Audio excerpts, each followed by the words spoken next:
నమస్తే welcome to KNR news నేను మీ శ్రీలత ముందుగా హెడ్లైన్స్ పవన్ ప్రెస్టేషన్ పీక్స్ కి చేరిందని రాష్ట్ర పర్యాటక శాఖ మంత్రి రోజా ఎద్దేవా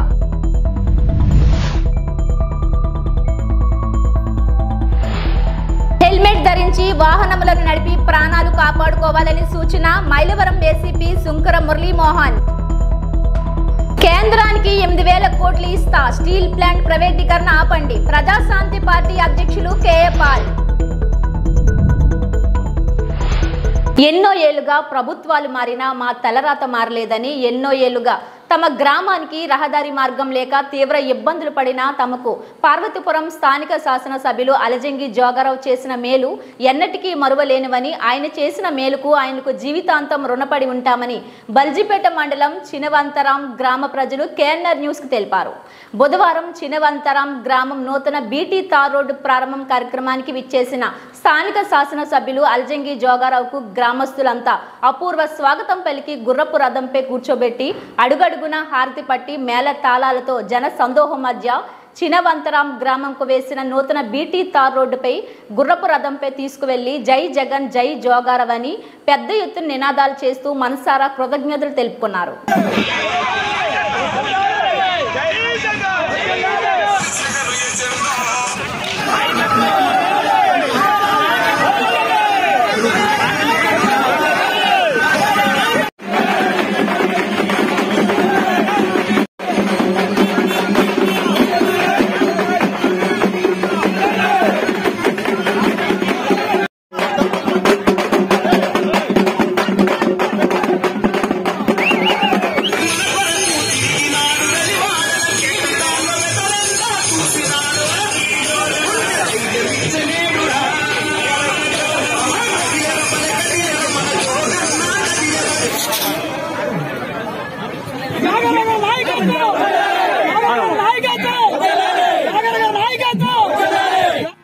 డెబ్బై సంవత్సరాలు అయింది ఈ రోడ్డు పుట్టి. నాకు బాగా తెలిసిన 10 సంవత్సరాలు అవుతుంది కుర్రోడ్ అయ్యి ఉన్నాను. అప్పుడు చాలా సరదాగా కుసుమూరు వరకు రోడ్డు అయ్యిందని పరిగెట్టి వెళ్ళాం. ఈ రోడ్డు వచ్చిన తర్వాత బురదలు వెళ్ళడం చాలా బాధలు పడ్డాం. అక్కడికండి ఈ రోడ్డు ఇతను జోగారావు వచ్చిన తర్వాత ఎమ్మెల్యే అయిన తర్వాత ఏదో బాగా దీక్షగా చేశాడు. అయ్యింది ఆ రోడ్డు అయ్యింది. రోడ్డు అయిన తర్వాత సదుపాయంగా ఉంది ప్రజలకు. ఇప్పటి వరకు కూడా ఇక్కడ గ్రామం అంటూ ఉంది, ఇక్కడ గ్రామ ప్రజలు ఉన్నారన్న విషయమే ఏ ఒక్క నాయకుడు ఇంతవరకు గుర్తించలేదు. రోడ్డు కాదు అసలు నడవడానికి జాడంటూ బాట అంటూ లేదు. గట్ల మీద నడిచేవాడు ఆరంభంలో. ఆ తర్వాత ఈ బాట అంటూ ఒకటి ఏర్పడింది. కానీ దానికి సరైన స్వరూపం ఇవాళ ఈ మహానాయకుడు ఇచ్చినటువంటి ఎమ్మెల్యే గారు మాత్రమే దాన్ని గుర్తించి మాట ఇచ్చారు, ఇచ్చింది నిలబెట్టుకున్నారు. బాగా ఇబ్బంది పడ్డాం బాబు. ఆ రోజు నుంచి ఈ రోజు వరకు బురదలే ఉన్నాం. చంద్రబాబు నాయుడు వచ్చినాడు, ఎవరు వచ్చినా సరే ఇప్పటి వరకు ఏదీ లేదు. మహాత్ముని నిన్నగా మొన్న వచ్చాడు, వచ్చి మంచి పరిపూర్ణమైన పని చేశాడు. కొంచెం బాగా ఉంది. ముసలోళ్ళు ముడగం చక్కగా కర్రబట్టుకొని వాకింగ్కి వెళ్ళి రావడానికి కూడా బాగుంది. అన్ని విధాలు బాగుంది. బాధపడ్డాము. అతను వచ్చినారు, మాకు రోడ్డు అవ్వింది. ఎన్నో ఏళ్లుగా పలు విమర్శలు ఎదుర్కొంటున్న మునగపాక అచ్యుతాపురం రోడ్డు పనులకు శంకుస్థాపన కార్యక్రమం ఎట్టకేలకు గురువారం ప్రారంభమైంది. అనకాపల్లి బైపాస్ జంక్షన్ వద్ద ఈ పనులకు Yelamanchili MLA Kannababu Raju, Yelamanchili municipal chairperson P Ramakumari, DCCB bank మాజీ చైర్మన్ కుమార్ వర్మ రాజా పనులను ప్రారంభించారు. ఈ సందర్భంగా ఎమ్మెల్యే కన్నబాబు మాట్లాడుతూ సుమారు 7 కోట్ల రూపాయల నిధులతో ఈ పనులను చేపడుతున్నట్లు తెలిపారు. అలాగే ప్రజల రాకపోకలకు ఇబ్బంది లేకుండా 2 విడతలుగా పనులు చేపడుతున్నట్లు తెలిపారు. ముందుగా ఎక్కువ భాగం మరమ్మతులు గురైన రోడ్డును బాగు చేసి 2వ విడతలో మిగిలిన రోడ్డును బాగు చేస్తామన్నారు. ఈ కార్యక్రమంలో ఉమ్మలాడ సర్పంచ్ సూరిశెట్టి గంగియమ్మ, ఎస్ఆర్ మండల వైఎస్ఆర్ కాంగ్రెస్ పార్టీ యూత్ అధ్యక్షులు Molleti Vinod, vice sarpanch Mandaramu, party senior నాయకులు సూరిశెట్టి శ్రీనివాసరావు, కరోతి విజయ్ కుమార్, ఆడారి అప్పారావు తదితరులు పాల్గొన్నారు. ఎవరు కాకుండా అందరూ కూడా ఆనందపడుతున్నారు. అదొక ఘనకార్యం. అయితే ఇవాళ అనకాపల్లి అచ్యుతాపురం రోడ్డు 5 సంవత్సరాల నుంచి నేను తిట్లు గాయలా చెప్తాను. ఎందుకంటే అందరూ ఎమ్మెల్యే తిట్టేవాళ్ళు, తప్పలేదు పాపం. అందులో నేను వెళ్తుంటేనే నాకే ఏడుపు వచ్చేస్తుంది ఈ రోడ్లు వెళ్ళడానికి. అనకాపల్లి నుంచి అచ్యుతాపురం మహా అయితే 10 నిమిషాలు టైం పట్టాలి, అలాంటిది 40 నిమిషాలు టైం పడుతుంది. పాపం ఎన్నో యాక్సిడెంట్లు అయ్యి ఎంతోమంది చనిపోయారు కూడా. కాకపోతే శతవిధాల ప్రయత్నం చేశాను కానీ కాకపోతే ఇది కాలేకపోవడం వల్ల ఆఖరి ప్రయత్నంలో మరి పీసీపీఐఆర్లో డబ్బులు ఉన్నాయని తెలిసి పీసీపీఐఆర్ ద్వారా ట్రై చేయడం జరిగింది. మరలా వైజాగ్ కలెక్టర్ గారు కానీ అనకాపల్లి కలెక్టర్ గారు కానీ ఎంతో కృషి చేశారు. ఆయనిద్దరు కృషి ఫలితమే ఇవాళ మాకు ఈ అనకాపల్లి అచ్యుతాపురం రోడ్డు తయారవుతుంది. అందువల్ల ఇమ్మీడియట్గా పీసీపీఆర్ నుంచి ఓడాకి మళ్ళీ ఫండ్స్ ట్రాన్స్ఫర్ చేసి ఓడా ద్వారా టెండర్ పిలిచి వెంటనే అయిపోతుంది అనుకుంటే దీని మీద కూడా 10 మంది కాంపిటీషన్ వేసారు. ఇందుకు డబ్బులు ఉన్నాయంటే అదే R&B పిలిస్తే ఎవరు రాదు. 10 మంది కాంపిటీషన్ వేశారు. టెండర్ ఫైనల్ అయిపోయింది. వర్క్ ఆర్డర్ కూడా ఇచ్చారు. ఇవాళ ముహూర్తం పెట్టుకున్నారు. ఇవాళ వర్క్ స్టార్ట్ చేశారు. నేను అనుకోవడం ఎలక్షన్ నాటికల్లా ఈ రోడ్డు కంప్లీట్ అయిపోతుంది. 2 బిట్ల కింద స్టార్ట్ చేద్దాం అనుకుంటున్నాం. ముందు బాగా ఎక్కువగా పాడైపోయిన రోడ్డు అంతా కూడా ఆ రోడ్డు తీసి మళ్ళీ కొత్త రోడ్డు వేయవలసి వస్తుంది. ఇక్కడి నుంచి నాగులాపల్లి దాకా అదే పరిస్థితి. మళ్ళీ నాగులాపల్లి దగ్గర నుంచి అవతల ఇంకా కొంత మనపాక యువతల వరకు కూడా అదే పరిస్థితి. అందువల్ల ఈ 2 బిట్లు కొంచెం లేట్ అవుతాయి కాబట్టి అరిపాలి నుంచి వీలైతే అక్కడి నుంచి ఆ రోడ్డు ఓన్లీ ప్యాచ్ వర్క్ చేసి డైరెక్ట్గా తారు రోడ్డు వేసి వచ్చినాడు. తారు రోడ్డు కూడా 2 లేయర్లు ఇచ్చారు. ఒక రోడ్డు 30 mm, ఒకటి 20 mm. అందువల్ల రోడ్డు అంతా పకడ్బందీగా రోడ్డు చేస్తున్నాం. అందువల్ల హెవీ వెహికల్స్ అన్నీ కూడా ఆఫ్ చేయడం జరిగింది. ఎందుకంటే దీని కెపాసిటీ 25-30 టన్నులే. 50 నుంచి 60 నుంచి 70 టన్నులు లారీలు కూడా వెళ్ళిపోతున్నాయి. దానికి అంత ఓవర్లోడ్కి ఈ రోడ్లు ఖాయం. అందువల్ల ఇమ్మీడియట్గా నిన్న రాత్రి నుంచి 8 గంటల నుంచే మరి మునపాక పోలీసు వారు అలాగే అచ్యుతాపురం పోలీసు వారు ఇద్దరూ సహకరించారు. అక్కడ మనుషులను పెట్టి అచ్యుతాపురంలో వచ్చిన బళ్ళు ఏమైనా ఉంటే డైరెక్ట్గా లగ్గిలపాలెం నుంచి అనకాపల్లి పంపేయడం జరుగుతుంది. ఇక్కడ ఉన్న బళ్ళు అయితే ఇక్కడే ఆపేసి డైరెక్ట్గా లగ్గిలపాలెం నుంచి వెళ్ళిపోమని చెప్తున్నాం. వాళ్ళు కూడా కోఆపరేట్ చేశారు. ఎందుకంటే చాలా చాలా ఇంపార్టెంట్ అయిన రోడ్డు. ఈ జిల్లాలోనే బాగా పాడైపోయిన రోడ్లలో ఇది ఒక రోడ్డు. ఎందుకంటే పరిస్థితి పాపం పబ్లిక్ ఎంత ఇబ్బంది పడిపోతున్నారంటే మోటార్ సైకిల్ అదే ఇంకా వర్షాకాలం అయితే ఎక్కడ గొయ్యి ఉందో తెలియదు. తిన్నగా వస్తున్నారో గోతులు పడిపోతున్నారు. గొయ్యి ఎక్కడో గాత ఎక్కడో తెలుసు. వర్షాకాలం అన్ని ఇబ్బందులు పడ్డారు. ఎలాగైతే మా యలమంచిలి నియోజకవర్గ ప్రజలకి ఇది ఒక మోసం కలిగిన యలమంచిలికే కాదు అనకాపల్లి నుంచి కూడా రోజు 4,000-5,000 మంది ఎంప్లాయీస్ ఇవాళ SEZకి వస్తున్నారు. ఈ చుట్టుపక్కల గ్రామాలు చోడవరం, అడుగుల ఈ చుట్టుపక్కల ఉన్న గ్రామాలన్నీ కూడా SEZకి ఆ ఉద్యోగాల కోసం వస్తున్నారు. వాళ్ళందరూ కూడా చాలా చాలా ఇబ్బంది పడిపోతున్నారు. అందువల్ల ఇది అందరికీ కూడా ఒకరికే కాకుండా అందరికీ కూడా ఉపయోగపడే రోడ్డు. తప్పకుండా దీన్ని ఇమ్మీడియట్గా పదే పదే మీలో ఎవరు పోటీ చేస్తారు అని అంటున్న పెందుర్తి శాసనసభ్యులు అన్నంరెడ్డి అదీప్ రాజుకు గట్టి కౌంటర్ ఇచ్చారు జనసేన నేత ఉమ్మడి విశాఖ జిల్లా పార్టీ అధ్యక్షుడు పంచకర్ల రమేష్ బాబు. విశాఖ జిల్లా పెందుర్తి మండలం జెర్రిపోతులపాలెం గ్రామంలో స్థానిక జనసేన నేత గల్లా శ్రీనివాస్ ఇంటి ఇలవేల్పు అయిన శ్రీ పెనుగోకమాంబ అమ్మవారిని దర్శించుకునేందుకు గురువారం పంచకర్ల రమేష్ బాబు జెర్రిపోతులపాలెం ఇచ్చేశారు. ముందుగా ఆయన గల్ల శ్రీనివాస్ నివాసంలో ఆయన కుటుంబ సభ్యులతో కొద్దిసేపు ముచ్చటించారు. అనంతరం ఆయన అమ్మవారిని దర్శించుకొని ప్రత్యేక పూజలు చేశారు. అనంతరం ఆయన మీడియాతో మాట్లాడుతూ తాడేపల్లిలో జరిగిన ఉమ్మడి జెండా సభ వైకాపా గుండెల్లో రైళ్లు పరిగెడుతూ ఉంది అని అన్నారు. త్వరలో ఏర్పడేది తెలుగుదేశం జనసేన ప్రభుత్వమే అని జోష్యం చెప్పారు. పెందుర్తి ఎమ్మెల్యే అన్నంరెడ్డి అదీప్ రాజు చాలా సరదాగా ఉత్సాహం ఉన్నాయని, ఆయన సరదా మరో 4 రోజుల్లో తీరిపోతుందని, పెందుర్తిలో పోటీ చేసేది తానే అని పరోక్షంగా చురకలు అంటించారు. ఈ కార్యక్రమంలో నాయకులు ఇందల వెంకటరమణ, ఒబ్బిన జనార్దన్, శ్రీకాంత్, పిల్ల జగన్మోహన్ పాత్రుడు, బలిరెడ్డి అప్పారావు, మోటూరి సన్యాసి నాయుడు, బొండపల్లి సూర్యదేముడు తదితరులు పాల్గొన్నారు. రాబోయే 2 నెలల కాలంలో జరిగే జనరల్ ఎలక్షన్లో ఒక మంచి ప్రభుత్వాన్ని, జనసేన తెలుగుదేశం కలిసిన ఒక మంచి ప్రభుత్వాన్ని తీసుకురావాలి అని, ఆ దిశగా ఈ రాష్ట్ర అభివృద్ధి, ఈ రాష్ట్ర యువతకు కానీ రైతుకు కానీ అన్ని వర్గాల వారికి కూడా మేలు జరగాలి అని చెప్పి అమ్మవారిని వేడుకోవడం జరిగింది.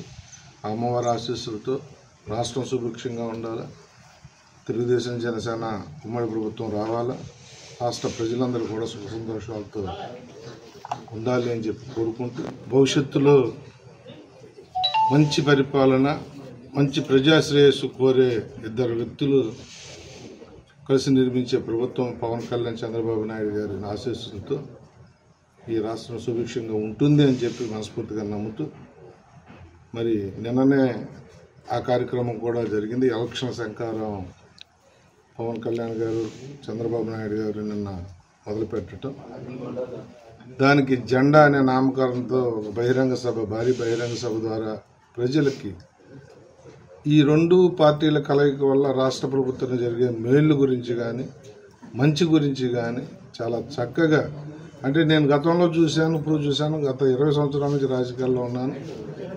ఒక చక్కటి మెసేజ్ ఓరియంటెడ్గా చక్కటి పిలుపుతో నిన్న జరిగిన సభ నేనైతే నమ్ముతా ఉన్నాను మాకు చక్కగా ఎలక్షన్ అయిపోయిందని చెప్పి. ప్రజలు కూడా దాన్ని బాగా, నిన్న టీవీల దగ్గర రేటింగ్ ఎలా వచ్చిందంటే రాష్ట్ర ప్రజల్లో 90% ప్రత్యక్షంగా కానీ పరోక్షంగా కానీ పార్టీలకు అతీతంగా నిన్న ఆ మీటింగ్ని చూశారు. వారందరికీ కూడా ఒక పాజిటివ్ మెసేజ్ వెళ్ళింది. ఎందుకంటే 5 సంవత్సరాల నుంచి అనగదొక్కబడ్డ ఈ రాష్ట్రం 20 సంవత్సరాలు వెనక్కి వెళ్ళిపోయింది. ఒక్క అవకాశం అని జగన్మోహన్ రెడ్డి కోరిక ప్రజలు ఇచ్చారు.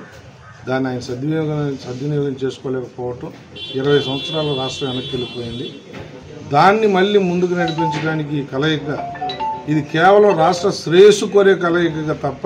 అభివృద్ధిలో గాజువాక ప్రాంతానికి అధిక ప్రాధాన్యత ఇవ్వడం జరుగుతుందని నగర్ మేయర్ గొలగాని హరివెంకట కుమార్ పేర్కొన్నారు. గాజువాక 67వ వార్డులో సుమారు 98.67 లక్షల వ్యయంతో చేపట్టనున్న పలు అభివృద్ధి పనులకు ఎమ్మెల్యే తిప్పల నాగిరెడ్డితో కలిసి శంకుస్థాపన చేశారు. ఈ సందర్భంగా మేయర్ మాట్లాడుతూ పార్టీలకు అతీతంగా నగరంలో ప్రతి జోన్లలో ఎన్నో అభివృద్ధి సంక్షేమ కార్యక్రమాలు చేపట్టామని తెలిపారు. కొండవాలు ప్రాంతాలతో ముడిపడి ఉన్న వార్డుల్లో ప్రత్యేక నిధులను అభివృద్ధి పనులకు ఉపయోగిస్తున్నట్లు చెప్పారు.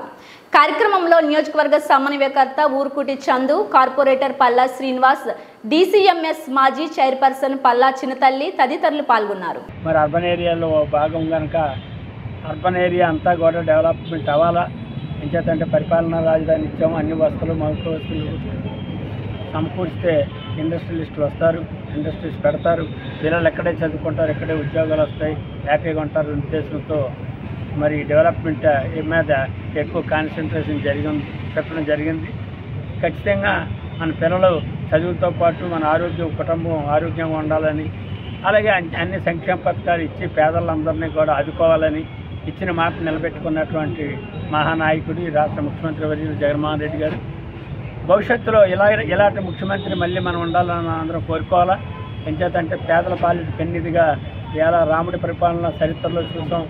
కల్లారా ఇక సంక్షేమ అభివృద్ధి పథకాలు చూస్తున్నాం, ప్రజలందరూ అందుకుంటున్నారు, అనుభవిస్తున్నారు. భవిష్యత్తులో కూడా ఇలాంటి నాయకుడు ఉంటే సచివాలయ వ్యవస్థ, వాలంటీర్ వ్యవస్థ మనకు ఉండడంతో పాటు పరిపాలన అంతా మన ఇంటి దగ్గరికి వచ్చి సాఫీగా సాగుతుంది.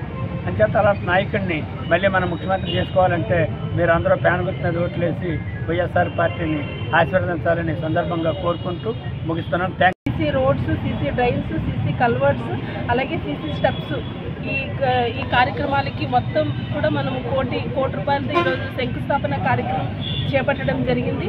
ఇదంతా కూడా గౌరవ ముఖ్యమంత్రి శ్రీ వైఎస్ జగన్మోహన్ రెడ్డి గారు మాకు సూచనలు సలహాలు ఇవ్వడం జరిగింది. అంటే ప్రతి వార్డుని డెవలప్మెంట్ చేయాలి, విశాఖపట్నాన్ని ఒక అంతర్జాతీయ నగరంగా తీర్చిదిద్దాలనే సూచనలతో మేము ప్రతి వార్డుకి ఇంచుమించుగా 5 కోట్ల నుంచి 10 కోట్ల వరకు మనము శాంక్షన్ చేసి ఇప్పుడు గాజువాక నియోజకవర్గానికి వస్తే ప్రతి వార్డుకి 5 కోట్ల నుంచి 10 కోట్లకి అంతకంటే ఎక్కువ వెచ్చించి ఈరోజు మనం అభివృద్ధి కార్యక్రమాలు చేయడం జరిగింది. ఈ వార్డుకు వచ్చేసరికి గతంలో కొన్ని చేశాము. ఇంకా ఏవైనా 67వ వార్డుకు సంబంధించి ఏవైనా అభివృద్ధి కార్యక్రమాలు ఇంకా ఏమైనా ఉంటే అవి కూడా మేయర్కి అడ్రస్ చేసి తెచ్చేట్లయితే అవి కూడా శాంక్షన్ చేస్తామని తెలియజేసుకుంటూ, అలాగే మనము ప్రతి వార్డుకి ఎక్కువగా రోడ్స్, డ్రైన్స్, ప్రజలకు అందవలసిన మౌలిక సదుపాయాలు ఏవైతే ఉన్నాయో ఈ రోడ్లు, డ్రైన్స్ ఇవన్నీ కల్పిస్తూ వాళ్ళకి మౌలిక సదుపాయాలన్నీ కూడా అందజేస్తున్నాం. ముఖ్యంగా burial grounds, parks, junction developments, junctions, అలాగే బస్ స్పేస్, ఇలాంటివన్నీ అర్బన్ ప్రైమరీ హెల్త్ క్లినిక్స్, ఇలాంటివన్నీ కూడా ప్రజలకు ఉపయోగపడే విధంగా ఇవన్నీ మనము డెవలప్మెంట్ చేస్తున్నాము.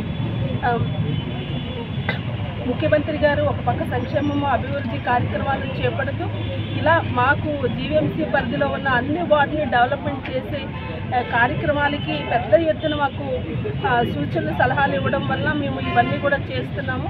అలాగే ఈ వార్డుకి సంబంధించి ఇంకా పెండింగ్ వర్క్స్ ఏవైనా ఉంటే మన గాజువాక శాసనసభ్యులు తిప్పల నాగిరెడ్డి గారు, అలాగే పల్లా సింహాచలం గారు, అలాగే పల్లా చిన్నతల్లి గారు, వీళ్ళు ఏవైతే విశాఖ ఉక్కు ఆంధ్రుల హక్కు అనే నినాదంతో సాధించుకున్న విశాఖ స్టీల్ ప్లాంట్ ప్రైవేటీకరణ చేయొద్దంటూ పోరాట కమిటీ ఆధ్వర్యంలో సుమారు 1100 రోజులుగా దీక్షలు, ధర్నాలు, పోరాటాలు చేస్తున్న కేంద్ర రాష్ట్ర ప్రభుత్వాల్లో చలనం లేదని ప్రజాశాంతి పార్టీ అధ్యక్షులు కేఏ పాల్ అన్నారు. గురువారం పాత గాజువాక వీకే ఫంక్షన్ హాల్లో మీడియా సమావేశం నిర్వహించారు. కేఏ పాల్ మాట్లాడుతూ విశాఖ స్టీల్ ప్లాంట్పై కేంద్ర రాష్ట్ర ప్రభుత్వాలు ద్వంద్వ వైఖరి ప్రదర్శిస్తున్నాయని మండిపడ్డారు.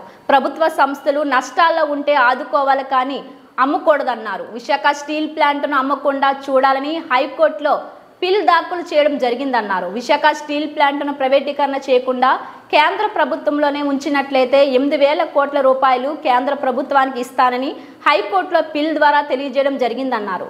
తన పిల్ను పరిశీలించిన హైకోర్టు విశాఖ స్టీల్ ప్లాంట్ ప్రైవేటీకరణపై స్టేటస్ కో ఇచ్చిందని మీడియా సమావేశంలో పాల్ వెల్లడించారు. విశాఖ ఎంపీగా తనను గెలిపిస్తే విశాఖ అభివృద్ధి కోసం చేసే సంక్షేమ పథకాలను తెలియజేశారు. ఆంధ్రుల హక్కు, తెలుగువారి హక్కు అని దాదాపు 3 సంవత్సరాల నుంచి స్టీల్ ప్లాంట్ని ప్రైవేట్ చేస్తున్న 2-3 రోజుల్లోనే నేను కేసు వేయడం మీకు తెలుసు. ఆంధ్రప్రదేశ్ హైకోర్టులో మోదీ గారికి లెటర్ రాయడం తెలుసు. ఆ తర్వాత మరలా కేసులేసి దీన్ని సీక్రెట్గా అమ్మేస్తున్నారని నిన్న నేను ఆంధ్రప్రదేశ్ హైకోర్టులో ఆర్గ్యూ చేయగానే స్టేటస్ కో ఇచ్చి ఆర్డర్ పాస్ చేశారు. ఇది విశాఖ ప్రజలందరికీ, తెలుగు ప్రజలందరికీ, ముఖ్యంగా స్టీల్ ప్లాంట్ 46,000 మంది ఉద్యోగ కుటుంబాలకు, నిర్వాసితులకు 2 లక్షల మందికి చాలా మంచి న్యూస్. పోరాట కమిటీ వారికి కూడా ఇది మంచి న్యూస్. ఎవరో 2-3 అమ్ముడుపోయారేమో కానీ 21 పాయింట్లు నేను ఆంధ్రప్రదేశ్ హైకోర్టులో వర్ణించాను, వివరించాను. సో స్టీల్ ప్లాంట్ ఎంప్లాయీస్ అందరూ, కృతజ్ఞత ఉన్నవారందరూ, మీ ఉద్యోగాలు నేను కాపాడుతున్నాను. 8,000 కోట్లు డొనేషన్ 30 రోజుల్లో స్టీల్ ప్లాంట్ని అమ్మము అన్న 30 రోజుల్లో స్టీల్ ప్లాంట్కి డైరెక్ట్గా డబ్బులు పంపిస్తామన్న దాన్ని మొదటిసారిగా నిన్నే కోర్టు అంగీకరించింది. గవర్నమెంట్కి ఆర్డర్స్ వేశారు. దీన్ని విచారించి మార్చి 14 లోపుని యాక్సెప్టెన్సా, రిజెక్టా, కౌంటర్ ఫైల్ చేయడం. కనుక మనం ఇప్పుడు ఈ 2 వారాలు కలిసి ఇంకా గట్టిగా పోరాడుదాం. మోదీ మాటలు నమ్మకండి. ఇప్పుడు రేపు వస్తున్నాడు ఆయన, నేను స్టీల్ ప్లాంట్ నమ్మను అంటాడు. జీవీఎల్ నరసింహరావు మాటలు నమ్మకండి. బీజేపీయే, మోదీయే స్టీల్ ప్లాంట్ని రియల్ ఎస్టేట్ బిజినెస్గా మన కడుపులు కొడుతూ, 2 లక్షల మంది కడుపులు కొడుతూ, మన విశాఖ తెలుగు ప్రాపర్టీని 8 లక్షల కోట్లది 8,000 కోట్లకి అమ్మేయడం మీరు కల్లారా చూస్తున్నారు. ఈ పోరాటానికి నాకు మద్దతు ఇవ్వండి. నేను విశాఖ ఎంపీ అవ్వాలని స్టీల్ ప్లాంట్ ఎంప్లాయీస్ అందరూ, నిర్వాసితులందరూ ఒకరు 100 మందికి చెప్పండి. అమ్మకుంట కాపాడే బాధ్యత నాది. ఇప్పుడున్న పార్టీలన్నీ మోదీకి తొత్తులు అయిపోయారు కనుక కలిసి పోరాడదాం. నిరుద్యోగులందరికీ ఉద్యోగాలు, వితంతువులందరికీ 5,000 నెలకి. గెలిచిన 3 నెలల్లోనే నిరుద్యోగులకి 25,000, మొలానాస్కి, హిందూ ప్రీస్ట్కి, దైవజనులకు 25,000, ఉచిత విద్య, వైద్యం, ఇలాగే అన్ని విధాల నేను ఆదుకోవడానికి డబ్బులు రిలీజ్ చేసి కాపాడడానికి సిద్ధంగా ఉన్నాను. కలిసి పోరాడదాం. నన్ను ఎంపీగా గెలిపించుకోండి. విశాఖను ప్రపంచ స్థాయి సిటీగా చేసుకోండి, బెస్ట్ సిటీగా. స్టీల్ ప్లాంట్లో ఉన్న 1,000 ఎకరాల్లో విశాఖలో అతి పురాతనమైన ఆలయమైన శ్రీ కోదండ రామాలయం ధర్మకర్తల మండలి ప్రమాణ స్వీకారం వైభవంగా జరిగింది. ఈ కార్యక్రమానికి ముఖ్య అతిథిగా ఎమ్మెల్యే వాసుపల్లి గణేష్ కుమార్ హాజరయ్యారు.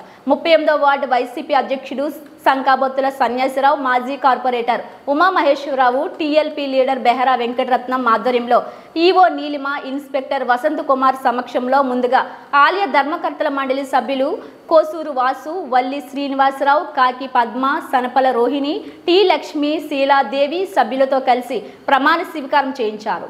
ఈ సందర్భంగా ఎమ్మెల్యేతో పాటు సనపల రోహిణి మాట్లాడుతూ వైసీపీకి వెన్నెముకగా నిలిచే విశ్వబ్రాహ్మణుల నలుగురికి చైర్మన్ పదవులు ఇచ్చామన్నారు. శ్రీ జగన్నాథ స్వామి ఆలయానికి మారోజు శ్రీనివాస్, శ్రీ ఎంబర్ మన్నార్ ఆలయానికి టేకి ప్రసాద్, శ్రీ గరుడ జగన్నాయకులు చౌల్ట్రీకి కడియం ప్రసాద్, ప్రస్తుతం కోసూరు వాసు చైర్మన్లుగా నియమితులయ్యారన్నారు.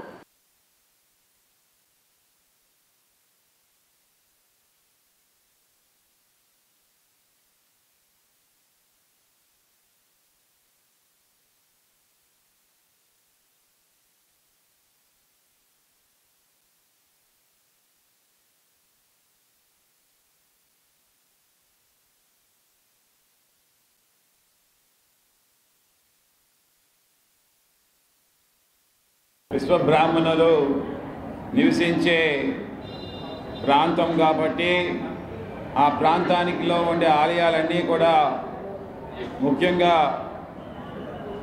ఆ విశ్వబ్రాహ్మణుల యొక్క చైర్మన్లే ఉండాలని చెప్పి ఒక ముఖ్యమైన ఆలోచనతో ఏమో ముందుకు సాగుతా ఉన్నా.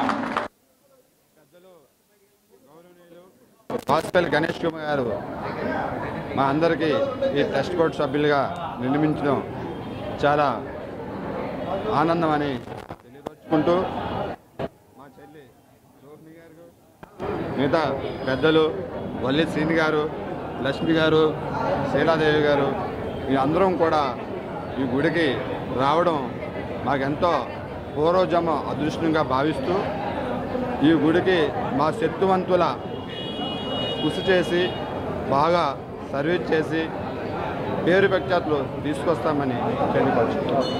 అందరికీ నమస్కారం అండి. ఈరోజు విశాఖపట్నం 1 టౌన్ కోదండ సీతారామ ఆలయంలో దేవాదాయ ధర్మాదాయ శాఖ ఆధ్వర్యంలో ఈరోజు ఈ ధర్మకర్తల మండలి ప్రమాణ స్వీకారోత్సవం చాలా ఘనంగా జరిగింది. ఈ కార్యక్రమానికి ముఖ్య అతిథిగా వచ్చినటువంటి శ్రీ వాసుపల్లి గణేష్ కుమార్ గారి ఆధ్వర్యంలో ధర్మకర్తలు అందరూ కూడాను వారు ఆలయ అభివృద్ధికి అలానే దేవాదాయ ధర్మాదాయ శాఖకు పేరు ప్రఖ్యాతులు తీసుకొచ్చే రకంగా ఆలయ అభివృద్ధి కొరకు కృషి చేస్తామని చెప్పడం అందరికీ చాలా శుభపరిణామం. ఈ సందర్భంగా ఈరోజు ప్రమాణ స్వీకారోత్సవం చేసిన ధర్మకర్తలు ప్రతి ఒక్కరికి నాకు పేరు పేరున శుభాకాంక్షలు తెలుపుకుంటున్నాను. ఈ సందర్భంగా ఈ వార్డులో ఎప్పటి నుంచో పార్టీకి కష్టపడినటువంటి శ్రీ కోసూరు వాసు గారికి, వల్లి శ్రీను గారికి వచ్చే ఎన్నికల్లో ఉత్తరాంధ్రలో అత్యధిక ఓటు బ్యాంకు ఉన్న యాదవులకు అత్యధిక సీట్లు ఆయా రాజకీయ పార్టీలు కేటాయించాలని ఉత్తరాంధ్ర యాదవ సంఘం ప్రతినిధులు ఒమ్మి సన్యాసిరావు అన్నారు. గురువారం విశాఖలో సవేరా ఫంక్షన్ హాల్లో ఏర్పాటు చేసిన ఉత్తరాంధ్ర యాదవ సమావేశంలో ఆయన మాట్లాడుతూ ఉమ్మడి విశాఖలోని కీలకమైన స్థానాల్లో యాదవులు అధికంగా ఉన్నారని, ఆయా ప్రాంతాల్లో పోటీలో ఉన్న వారికి ఏ రాజకీయ పార్టీ అయితే గుర్తించి సీట్లు కేటాయిస్తుందో వారికే మా సంపూర్ణ మద్దతు తెలియజేస్తామన్నారు. అదేవిధంగా అన్ని రాజకీయ పార్టీలు యాదవుల అభ్యున్నతికి విధిగా కృషి చేయాలన్నారు. ఈ కార్యక్రమంలో యాదవ సంక్షేమ సంఘం సభ్యులు పలువురు ప్రతినిధులు పాల్గొన్నారు. అనకాపల్లి చూసుకుంటా ఇంచుమించు 12 లక్షల జనాభా ఉన్న కొలుమేది. మరి ఇప్పుడు ఇచ్చే శ్రీకాకుళంలో ఎమర్చనని కాకపోతే కాపు కానీ కాళింగ కానీ అన్ని కులాల్లో గుర్తించి 3-4 టికెట్లు ఇస్తున్నారు. యాదవులకి ఈసారి కూడా ఒక టికెట్ కూడా కేటాయించలేదు. కాబట్టి అందరికీ న్యాయం చేయాలి. చేసేటప్పుడు ఆ కులం ఈ రాష్ట్రంలో చూసుకుంటే 70 లక్షల పైన ఉన్నాం. ఈ రాష్ట్రంలో చూసుకుంటే 70 లక్షల పైన ఉన్నా మరి అందరితో పాటు మాకు ప్రాధాన్యత కల్పించలేకపోతుందన్నది కులంలో మాత్రము ఎంతో కొంత బాధాకరంగా ఉన్నది. అందరితో పాటు ఈ కులాన్ని కూడా గుర్తించి సమాజంలో ఇంత ఎక్కువ మందిని కులమని గుర్తించి అందరిలాగేతో పాటు మాకు కూడా టికెట్లు ప్రాధాన్యత కలిగించాలని, మరి అన్ని పార్టీలు మా గురుండు చూడాలని, చూసి ఆ గౌరవం ఇవ్వాలని మా యాదవ్ సోదరుల తరఫున అందరి తరఫున డిమాండ్ చేస్తున్నాం. అలాగే యాదవుడు అంటే ఎక్కడున్నా అందరికీ తెలుసును. అమాయకులు ఏ పార్టీకైనా నమ్మి నిజాయితీగా చేసిన కులము యాదవుడు. మరి ఇంత అమాయకమైన కులముని బీసీ డీలో పెట్టి ఇంకా చాలామంది బీసీ ఏలో ఉండి మాకు అక్కడ అన్యాయం జరుగుతుందని చాలా వరకు డిమాండ్. మైలవరం ఏసీపీ సుంకర మురళీమోహన్తో మా KNR channel regional coordinator Mattipalli Balakrishna face to face. NTR జిల్లా Mylavaram sub division ACP Sunkara మురళీమోహన్ని రోడ్డు ప్రమాదాల గురించి మా KNR channel regional coordinator Mattipalli Balakrishna అడిగిన ప్రశ్నలకు సమాధానమిస్తూ ప్రమాదాలు జరుగు ప్రదేశాలను గుర్తించి ఆ ప్రదేశాల్లో స్టాప్ బోర్డ్స్, సూచన బోర్డులు, డ్రమ్ములు పెట్టమని, రోడ్డుపై గుంతలను సంబంధిత అధికారులకు తెలియజేసి పూడించమని, వాహనదారులు హెల్మెట్ ధరించి వాహనాలను నిదానంగా నడపాలని, దీనివల్ల ప్రమాదాలు నివారించవచ్చని, యువత అతివేగంగా వెళ్లి ప్రాణాలు కోల్పోవద్దని, భవిష్యత్తు పాడు చేసుకోవద్దని సూచించారు. సుంకర మురళీమోహన్ గారి దగ్గర మనం ఉన్నాము. సార్ నమస్తే, మీరు ఇచ్చే సందేశం సార్. నమస్తే అండి, మీరు అన్నది 100% కరెక్ట్. నేను పిల్లల కంటే కూడా వాళ్ళ పేరెంట్స్కి ఒక సందేశం తెలుసుకున్నాను. పేరెంట్స్ వాళ్ళ ఏంటంటే, నా కొడుకు ఒక బైక్ కొనిస్తే, ఒక కాస్ట్లీ బైక్ కొనిస్తే, స్పీడ్ బైక్ కొనిస్తే ఫాస్ట్ స్టార్ట్ అనుకుంటున్నారు. అది కరెక్ట్ కదమ్మా. బయటకు వెళ్ళిన తర్వాత అది కంట్రోల్ చేయలేక, నీ పిల్లడు మైనర్ పిల్లలు కూడా కొనిస్తారు మీరు, అది కంట్రోల్ చేయలేక తనన్న ప్రమాదానికి గురవుతున్నారు, లేదంటే ఎదుటి వచ్చి వ్యక్తినానికి గురవుతున్నారు, అవతల ప్రమాదం గురవుతుంటారు. ఈ రోడ్డు ప్రమాదంలో ఒక మనిషి చనిపోతే ఆ మనిషి కాదు, కొంత వెనకాల ఫ్యామిలీ రూయిన్ అవుతుంది. అది మాత్రం గమనించండి. మీ పిల్లలు బయటకు వెళ్ళేటప్పుడు మాత్రం అప్రమత్తతగా ఉండాలి. అది మీరే చూసుకోవాలి, మానిటర్ చేసుకోవాలి. అలాగే పిల్లలకు కూడా మీరు తాగి డ్రైవ్ చేస్తే ఏదైనా పోలీస్ కేసులు ఇన్వాల్వ్ అవుతే రేపు మీ భవిష్యత్తు కూడా. అది కాకుండా మీరు ఒక సెల్ ఫోన్ కొనుక్కుంటేనే దానికి గార్డ్ వేయించుకుంటున్నారు కదా, ఎక్కడ పగిలిపోద్ది అని చెప్పేసి. మీరు బైక్ మీద వెళ్ళినప్పుడు ఒక 500 రూపాయలు పెట్టి ఒక హెల్మెట్ కొనుక్కోలేరా? ఏదైనా ప్రమాదం అనుకోకుండా జరిగితే రోడ్డు మీద పడిన తల గాయం అవ్వకుండా ఆగుతుంది కదా, మీ ప్రాణాలు రక్షింపబడతాయి కదా. అది మాత్రం దయచేసి మాత్రం ఇది ఫాలో అవ్వాలి. మీరు ఏ పని చేసినప్పుడు కూడా మీ పేరెంట్స్ని గుర్తు తెచ్చుకోండి. మీరు వేగంగా వెళ్ళాలనిపిస్తే ఒకసారి మీ అమ్మని మీ నాన్న తెలుసుకోండి, మీకు వెళ్ళాలనిపించదు. మీ వెనకాల మాత్రం మీ కుటుంబం మీ మీద ఆధారపడి ఉందని మాత్రం మర్చిపోవద్దు. రోడ్ల విషయంలో నేను వచ్చింది 1 మంత్ అయిందండి. 1 మంత్లో మా ఇన్స్పెక్టర్లు ఇద్దరిని మళ్ళీ ఎస్ఐని అందరితో పెట్టి కూడా రోడ్ ఇంజనీరింగ్ అంతా ఒక సర్వే చేశాం. ఎక్కువ ఈ మైలవరం సబ్ డివిజన్ వచ్చినప్పటికీ కరోస్ ఎక్కువ ఉన్నాయి. ఆ కరోస్ అని ఐడెంటిఫై చేశాం. అక్కడ సైన్ బోర్డ్స్ పెట్టడానికి అన్ని డిపార్ట్మెంట్తో మాట్లాడి మేము కూడా సైన్ బోర్డ్స్ రెడీ చేస్తున్నాం. ఒక 10 daysలో మొత్తం అన్ని ఏరియాలో కూడా సైన్ బోర్డ్స్ పెడతాం. విన్నారు కదా, మరి మైలవరం సబ్ డివిజన్ పరిధిలో ముఖ్యంగా టౌన్స్ అయినటువంటి తిరువూరు, విష్ణుపేట, మైలవరంలో కరోస్ ఎక్కువ ఉన్నాయని అక్కడ సంబంధిత అధికారులతో మాట్లాడి అక్కడ స్పీడ్ బ్రేకర్స్ అలాగనే ప్రతి ఒక్క నియమ నిబంధనలు చేస్తున్నారని, అలాగే రోడ్లు గుంతలు కూడా కూడుకుతున్నారని, ప్రతి ఒక్కరు కూడా పేరెంట్స్ ముందుగా తమ పిల్లలకి జాగ్రత్తగా చెప్పి పంపించాలని చెప్తున్నారు ఏసీపీ గారు. Mattipalli Balakrishna, regional coordinator.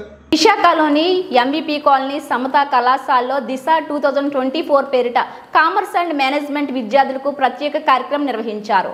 ఈ కార్యక్రమానికి ఏయూ మాజీ రిజిస్ట్రార్ ఆచార్య కృష్ణమోహన్ ముఖ్య అతిథిగా హాజరై మేనేజ్మెంట్ స్కిల్స్ పై విద్యార్థులను ఉద్దేశించి మాట్లాడారు. ప్రతి ఒక్క విద్యార్థి కోర్సు ప్రారంభం నుంచి మేనేజ్మెంట్ స్కిల్స్ పై పటుత్వం సాధించాలన్నారు. ఈ రంగంలో ఉన్న అపార ఉద్యోగ ఉపాధి అవకాశాలను విద్యార్థులంతా సద్వినియోగం చేసుకోవాలని కోరారు. ఈ కార్యక్రమంలో కళాశాల ఉపాధ్యాయులు, విద్యార్థులు పాల్గొన్నారు. Your experience, it is not learning. Management education need to be experiential learning. That is how the teaching methodology, the pedagogy that we use is entirely different in management and commerce.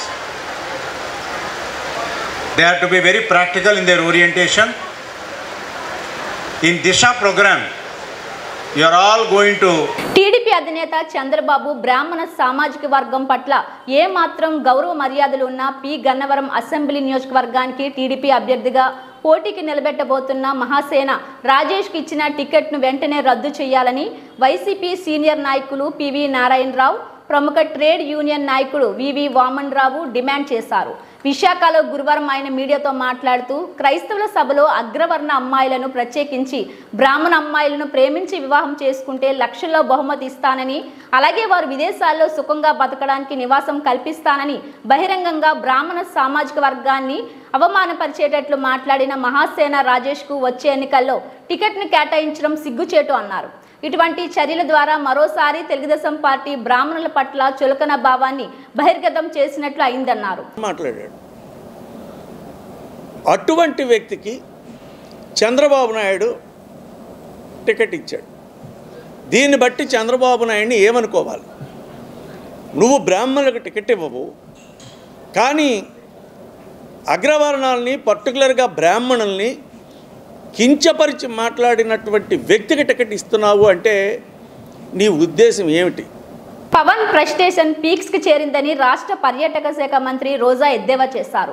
గురువారం విశాఖలో పర్యాటక శాఖ ఆధ్వర్యంలో నూతనంగా అందుబాటులోకి తీసుకొచ్చిన రిషికొండ భవనాలను YCP Uttarandhra in charge YV Subbareddy మంత్రి అమర్ల సమక్షంలో ఆయా భవనాలను ప్రారంభించారు. ఈ సందర్భంగా మంత్రి రోజా మాట్లాడుతూ పవన్ చంద్రబాబు దగ్గర ఊడిగం చేస్తూ అందరినీ పాతాళానికి నెట్టేస్తున్నారని దుయ్యబట్టారు. జగన్ పవన్ దాదాపు ఒకేసారి పార్టీ పెట్టారని, రెండు పార్టీల పరిస్థితిని గమనించాలని ఆమె పేర్కొన్నారు. పార్టీని బలోపేతం చేయకుండా బూత్ కమిటీల విషయంలో తాను చేసిన తప్పును జనసేన కార్యకర్తలపై నెట్టేశారని అన్నారు. తనను ప్రశ్నించవద్దని పవన్ కళ్యాణ్ అంటున్నారని తెలిపారు. పార్టీ నిర్మాణాన్ని గాలి కొదిలేసి చంద్రబాబు చుట్టూ తిరుగుతూ ఇప్పుడు పార్టీ కేడర్ను తప్పు పట్టారని, రెండు చోట్ల పోటీ చేసి ఓడిపోవడం సిగ్గుచేటన్నారు. రిషికొండలో వరల్డ్ క్లాస్ టూరిజం భవనాలు నిర్మించామని, వీటిని సీఎం క్యాంపు కార్యాలయంగా ఉంటే బాగుంటుందని త్రిమెన్ కమిటీ సూచించిందని మంత్రి రోజా గుర్తు చేశారు.